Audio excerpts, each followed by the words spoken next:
അപ്പൊ നമ്മൾ രണ്ടുപേരും ഒരുപോലെ യോജിക്കുന്ന ഒരു കാര്യമുണ്ട്, പത്രം. അങ്ങോട്ടേക്ക് വിടാം. പത്രത്തിലെ വാർത്തകൾ കേൾക്കാനായി പ്രേക്ഷകർ കാത്തിരിക്കുന്നതാവും. എന്തായാലും ഈ കീമായിരിക്കും ഇന്നത്തെ പ്രധാന വാർത്ത. അതെ, മാറി മറിഞ്ഞൊരു റാങ്ക് ലിസ്റ്റ് നമ്മുടെ മുന്നിലുണ്ടല്ലേ? അതെ, ഞാനപ്പോ ഈ പരസ്യത്തിന്റെ പേജ് അങ്ങ് മറിക്കട്ടെ, അല്ലെങ്കിൽ പുതിയ ഫോൺ വാങ്ങിക്കാനൊക്കെ തോന്നിയത്. മനോരമയാണോ? അതെ, ഞാൻ മാതൃഭൂമി എടുത്തിട്ടുണ്ട്. അടിമുടി മാറി കീം പട്ടിക. എഞ്ചിനീയറിംഗ് രാത്രി തന്നെ പുതിയ റാങ്ക് ലിസ്റ്റ്. ആദ്യ 100 റാങ്കിൽ CBSE 79, Kerala 21. Division bench appeal തള്ളിയതോടെ സർക്കാർ എന്തായാലും സുപ്രീം കോടതിയിലേക്കൊന്നുമില്ല, നമുക്ക് ഈ പറഞ്ഞതുപോലെ സിംഗിൾ ബെഞ്ച് പറഞ്ഞതുപോലെ റാങ്ക് പട്ടിക തയ്യാറാക്കാം എന്നുള്ള തീരുമാനത്തിലേക്ക് എത്തുകയാണ്. അതോടൊപ്പം തന്നെ നമ്മൾ ഇന്നലെ ബ്രേക്ക് ചെയ്ത വാർത്ത ഇന്ന് ഒരു ബോക്സ് വാർത്തയായി മനോരമ കൊടുത്തിട്ടുണ്ട്. അതായത് വിദഗ്ധ സമിതി, ഏകീകരണ പുനഃപരിശോധനാ സമിതിയെ നിയോഗിച്ചിരുന്നു. ആ സമിതി മാറ്റം ഇക്കൊല്ലം വേണ്ട എന്നതാണ് നിർദ്ദേശിച്ചത്. പക്ഷേ അത് മറികടന്നുകൊണ്ടാണ് ഈ പ്രോസ്പെക്ടസ് അവസാന മണിക്കൂറിൽ മാറ്റിയത്. അത് കുട്ടികൾക്ക് തിരിച്ചടിയായി മാറുകയും ചെയ്തു. അതിന്റെ വിശദമായ വാർത്ത ഉൾപേജിലുണ്ട്. പ്രശ്നം ഫോർമുലയല്ല എന്ന് മന്ത്രി പറയുന്നതടക്കം പേജ് 11 വിദ്യാഭ്യാസം പേജിൽ മനോരമ വിശദമായി തന്നെ കൊടുത്തിട്ടുണ്ട്. അതോടൊപ്പം സിസ്റ്റം തകരാറിലാണ് ഈ മെഡിക്കൽ കോളേജ് ആശുപത്രിയുമായി ബന്ധപ്പെട്ട വിഷയങ്ങൾ, അത് ഫ്രണ്ട് പേജിൽ തന്നെ കൊടുത്തിരിക്കുന്നു. അടിതെറ്റി ആരോഗ്യ കേരളം അവരുടെ ഒരു പരമ്പരയാണ്.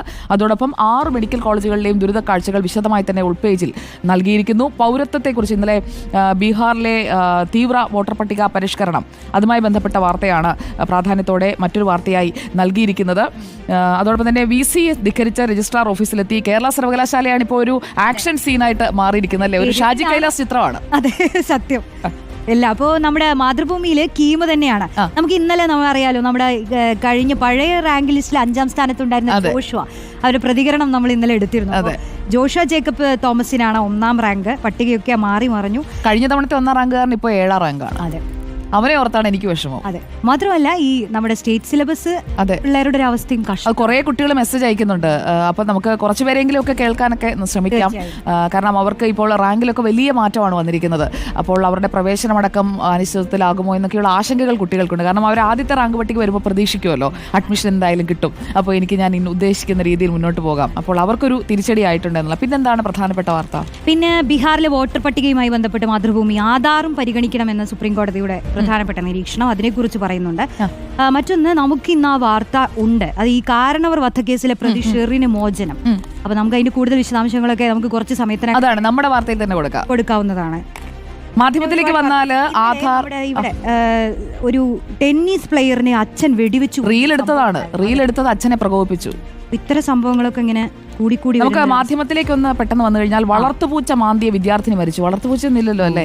ഇല്ല, രക്ഷപ്പെട്ടു. പൂച്ചയുടെ നഖം കൊണ്ട് പോറലേറ്റ് ചികിത്സയിലായിരുന്നു. പന്തളത്താണ് കേട്ടോ. തോന്നലൂർ ഗവൺമെന്റ് UPSC 6ാം ക്ലാസ് വിദ്യാർത്ഥിനിയാണ്. കഴിഞ്ഞ 2ാം തീയതിയാണ് നഖം കൊണ്ടത്. ഈ ബീഹാർ വോട്ടർ പട്ടിക അതൊരു പ്രധാനപ്പെട്ട വികസിക്കുന്ന വാർത്തയാണ്, പ്രത്യേകിച്ചും തെരഞ്ഞെടുപ്പ് മുന്നിൽ നിൽക്കുമ്പോൾ. കീമാണ് എല്ലാ പത്രങ്ങളുടെയും പ്രധാനപ്പെട്ട വാർത്ത. പിന്നെ കോൺഗ്രസിനെ വീണ്ടും പ്രകോപിപ്പിച്ച് ശശി തരൂരിന്റെ പ്രോജക്ട് സിൻഡിക്കേറ്റിൽ മിനിഞ്ഞ 2 ദിവസം മുമ്പ് വന്ന ലേഖനമാണ്. പക്ഷേ ഇന്നലെ അത് മാധ്യമങ്ങളെല്ലാം ഏറ്റെടുത്തു. അതോടൊപ്പം തന്നെ ഹരിയാനയിലുണ്ടായ പ്രിൻസിപ്പൽ മുടി മുറിക്കാൻ പറഞ്ഞു. 2 10ാം ക്ലാസ് വിദ്യാർത്ഥികൾ ചേർന്ന് ക്യാമ്പസിൽ വെച്ച് കുത്തിക്കൊന്നു. VCയുടെ വിലക്ക് തള്ളി ഓഫീസിൽ രജിസ്ട്രാർ എത്തിയതിന്റെ തുടർച്ച എന്താണെന്ന് നമുക്കറിയണം. ദേശാഭിമാനി ആ വാർത്ത ഫ്രണ്ട് പേജിൽ കൊടുത്തിട്ടുണ്ടോ എന്ന് നോക്കട്ടെ. ഫ്രണ്ട് പേജിൽ എന്തായാലും ഈ വാർത്തയില്ല. കേരള സർവകലാശാല വാർത്തയില്ല. ബിന്ദുവിന്റെ കുടുംബത്തിന് 10 ലക്ഷം രൂപ അനുവദിച്ചത്, മകന് ദേവസ്വം ബോർഡിൽ ജോലി നൽകുമെന്ന് പറഞ്ഞ കാര്യങ്ങൾ. വിശ്രുതന്റെ പ്രതികരണമുണ്ട് കേട്ടോ. സർക്കാരിന്റെ വാക്ക് ഉറപ്പാണ്, ഞാൻ അതിന് പിന്നാലെ പോകേണ്ട ആവശ്യമില്ല, അതൊക്കെ നടന്നോളും എന്നാണ് വിശ്രുതൻ ഇന്നലെ നമ്മളോടും പ്രതികരിച്ചത്. അതോടൊപ്പം തന്നെ ഇന്നലത്തെ സമരം, ആ സമരത്തിലെ ഇന്നലത്തെ ചിത്രം ഉയർത്തിക്കൊണ്ടുള്ള ആദർശ് നിൽക്കുന്നതൊക്കെ വലിയ രീതിയിൽ എല്ലാ മാധ്യമങ്ങളും ഏറ്റെടുക്കുകയൊക്കെ ചെയ്തിരുന്നു അല്ലേ? കാവ്യവൽക്കരണത്തിന് താക്കീത്, പ്രതിഷേധ കൊടുങ്കാറ്റായി യുവത, കാട്ടുപന്നിയെ കൊല്ലാൻ പഞ്ചായത്തിന് 1 ലക്ഷം രൂപ ദുരന്ത നിവാരണ ഫണ്ടിൽ നൽകുമെന്നുള്ള വാർത്ത. ഇതൊക്കെയാണ് പ്രധാനപ്പെട്ട സംബന്ധിച്ചതൊരു വലിയ കാര്യമാണ്. അതെ അതെ, തീർച്ചയായിട്ടും. അപ്പൊ അങ്ങനെ ഒരുപാട് വാർത്തകളുണ്ട്.